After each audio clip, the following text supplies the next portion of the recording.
Hey guys, welcome to world affairs. मैं हूं Prashant Dhawan. Now international media आज के समय एक टॉपिक पर बहुत फोकस कर रहा है, वो है टर्की पर sanctions over the S-400 missile defence system. यहां पे आप देखेंगे आर्टिकल है ब्लूमबर्ग का, US plans to sanction Turkey for Russian S-400 missile. ये एक और आर्टिकल है, US about to place sanctions on Turkey over Russian defence system. तो इस वीडियो में हम जानेंगे इन डेप्थ तरीके से कि किस टाइप के सैंक्शंस यूएस लगा सकता है टर्की पे, क्या इसका कोई खास इंपैक्ट होगा टर्की की इकोनॉमी में, डिस्कस करेंगे ये सब। मगर सिंस हम यहाँ पे बात कर रहे हैं S-400 की, तो आपसे एक बहुत ही सिंपल और इजी सवाल मैं पूछूंगा। सवाल ये है कि मैक्सिमम रेंज क्या है S-400 मिसाइल डिफेंस सिस्टम की। आपके ऑप्शन है 400 किलोमीटर, 300, 500 या फिर 450 किलोमीटर। नीचे कमेंट सेक्शन में इसका आंसर देना। सही आंसर मैं नहीं प्रोवाइड करूंगा क्योंकि इजी क्वेश्चन है, you should all know the answer.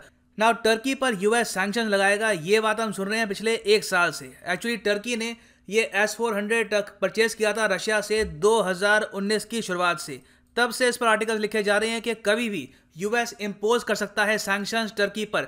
इसका बहुत ही स्ट्रॉन्ग रीजन ये है कि यूएस डिफेंस इंडस्ट्री काफी हद तक भरोसा करती थी टर्की पर। टर्की पार्ट था यूएसए के F-35 प्रोग्राम का। उसके अलावा टर्की नेटो का भी मेंबर है। तो किसी ने एक्सपेक्ट नहीं किया था कि टर्की अचानक से $1 बिलियन डील कर देगा with Russia for the S-400। मगर इंटरेस्टिंगली हमेशा डोनाल्ड ट्रंप ने टर्की को बचाया फ्रॉम दी काठा सैंक्शंस। ये बात आप जान के हैरान होंगे कि टर्की पे एक्चुअली काफी लंबे समय पहले सैंक्शंस लग जाते S-400 को लेकर, मगर ट्रंप ने हमेशा सैंक्शंस का जो प्रपोजल है ये आगे फॉरवर्ड कर दिया। मगर अब जाकर जब इनका टेन्योर खत्म हो रहा है, टेन्योर में अब मुश्किल से बचे हैं 20-30 दिन, तो अब ट्रंप पर यूएस कांग्रेस जो इनका पार्लियामेंट है ये काफी प्रेशर डाल रहा है कि ये जो सैंक्शंस हैं ये आप लगा के जाएंगे। क्वेश्चन आपके माइंड में आएगा कि डोनाल्ड ट्रंप इन पर्टिकुलर टर्की पर सैंक्शंस लगाने से रिलक्टेंट क्यों, वो क्यों टर्की को बचा रहे थे फ्रॉम सैंक्शंस।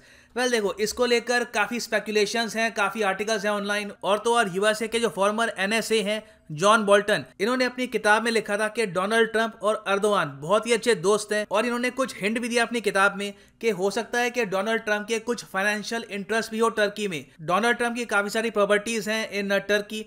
तो ये भी स्पेकुलेशंस है, अगेन ये कभी प्रूव नहीं हुआ, मगर इस पे आर्टिकल्स लिखे गए इन द पास्ट कि हो सकता है कि अर्दोआन ने डोनाल्ड ट्रंप को कुछ फाइनेंशियल फेवर ही पहुंचाया है, जिसके बदले में डोनाल्ड ट्रंप टर्की पर सैंक्शंस इंपोज नहीं करते। और इन्होंने हमेशा एर्दोआन को आजादी दी है कि ये जो चाहे कर सकते हैं, इवन इफ यूएसए की पॉलिसी को हर्ट करता है। फॉर एग्जांपल, जब एर्दोआन ने डिसाइड किया कि सीरिया में ये बॉम्बिंग करेंगे कुर्दिश फोर्सेस पर, ट्रंप ने कुछ भी नहीं बोला। ट्रंप ने ऑलमोस्ट यहाँ पे अलाउ कर दिया एर्दोगान को कि यहाँ पे बॉम्बिंग कर सकते हैं कुर्दिश फोर्सेस पर। इवन दो पिछले आप कह सकते हैं 4 से लेकर 5 साल में कुर्दिश फोर्सेस ने बहुत साथ दिया था अमेरिकन सोल्जर्स का इन सीरिया।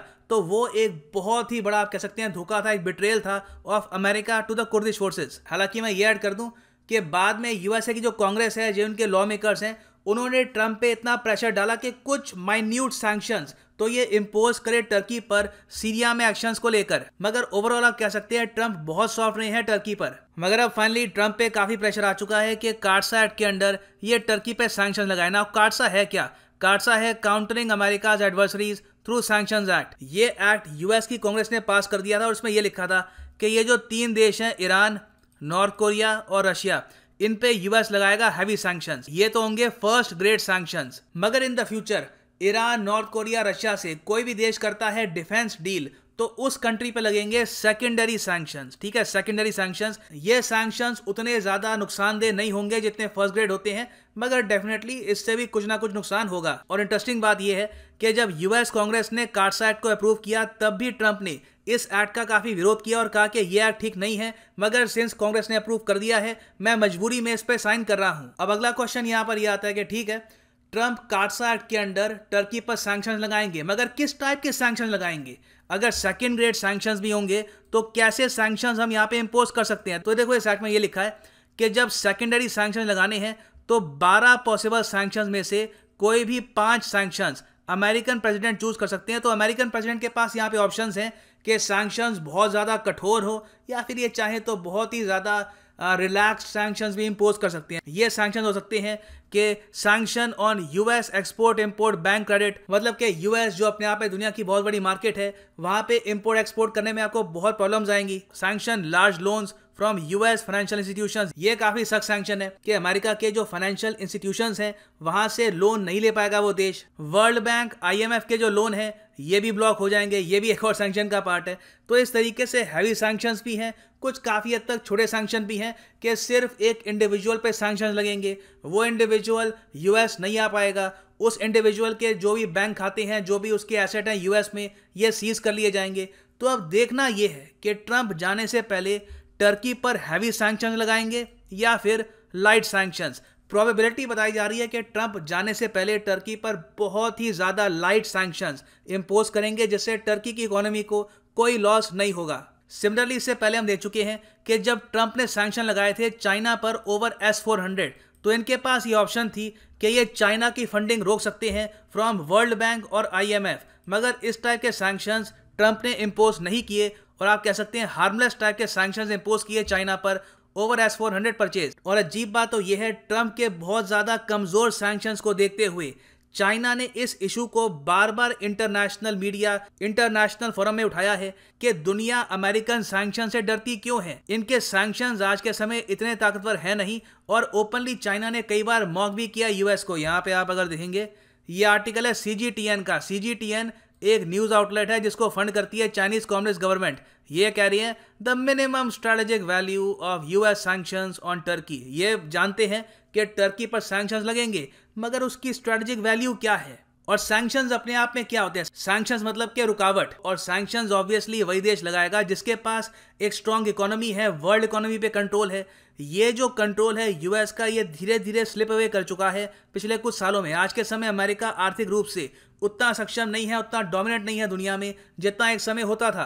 तो चाइना ओपनली मॉक कर चुका है कि चाहे टर्की हो, चाहे चाइना खुद हो, चाहे कोई और देश भी हो, यूएस के सैंक्शन से अपनी फॉरेन पॉलिसी चेंज नहीं करनी चाहिए। इनके सैंक्शंस में अब उस टाइप का डैमेजिंग इफेक्ट है नहीं जितना एक समय हुआ करता था।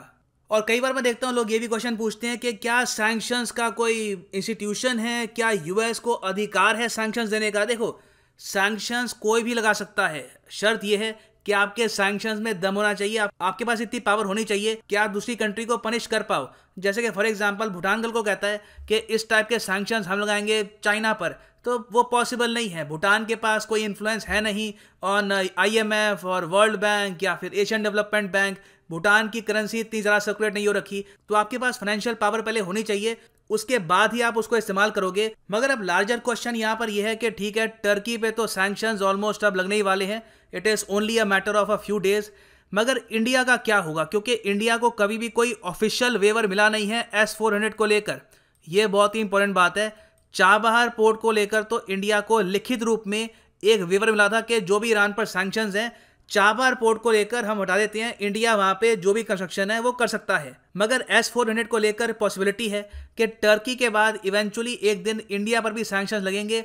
हो ये सकता है, अगर ये होता है तो again it will be a huge victory for India. अगर इंडिया ये करवा लेता है कि चाइना पर सैंक्शंस लगे, टर्की पर लगे, मगर इंडिया पर कोई भी सैंक्शंस नहीं लगे बिकॉज ऑफ S-400 डील, तो ये एक आप कह सकते हैं बहुत ही स्पेशल एक ट्रीटमेंट होगा for India by the USA. मगर फॉर द टाइम बिंग हमको देखना होगा कि टर्की के बाद क्या यूएस लॉ मेकर्स ये भी कहते हैं ट्रंप को कि आप इंडिया पर भी कुछ सैंक्शंस लगाओ, या फिर इंडिया पर जो सैंक्शंस का काम है ये जो बाइडन और कमला हैरिस संभालेंगी। और फाइनली ये भी मैं ऐड कर दूं कि आप अगर चाहते हैं कि प्रॉपर तरीके से आप यूपीएससी 2021 के लिए तैयारी करें, तो उसके लिए जाओ अनअकैडमी की ऐप पर या फिर वेबसाइट पे, यहाँ पर क्लिक करो यूपीएससी सीएसई पर और फिर यहाँ पर जाओ गेट सब्सक्रिप्शन पर और आप परचेज कर सकते हैं आइकॉनिक या फिर प्लस कोर्स। दोनों कोर्सेज में सारा सिलेबस कवर होता है, चाहे साइंस एंड टेक हो, history, polity, everything is covered. Iconic course में फ़ायदा ये है कि आपको मिलेगा एक पर्सनल कोच ताकि आप मोटिवेटेड रहें, आप पूरे साल विद प्रॉपर डेडिकेशन, कमिटमेंट जो कोर्स है इसको फॉलो करें। और साथ ही साथ आपको मिलेगा mains question answer practice, study planner, these things matter a lot. इससे आप रहेंगे motivated to follow the course. और ये कोर्स बहुत ही जल्द महंगा हो जाएगा, इसके प्राइसेस बढ़ने वाले हैं। जब तक इसके प्राइसेस कम है मैं कहूँगा बाय इट, और आपको 69,500 पे करने की आवश्यकता है नहीं। सिंपली यहाँ पर एक कोड डालो PD10 और आपको मिलेगा ऑलमोस्ट 7,000 रुपीज का discount. So use the code PD10, save money and start preparing for UPSC 2021। So ये है एंड इस वीडियो का। Thank you for listening and as always God bless you all.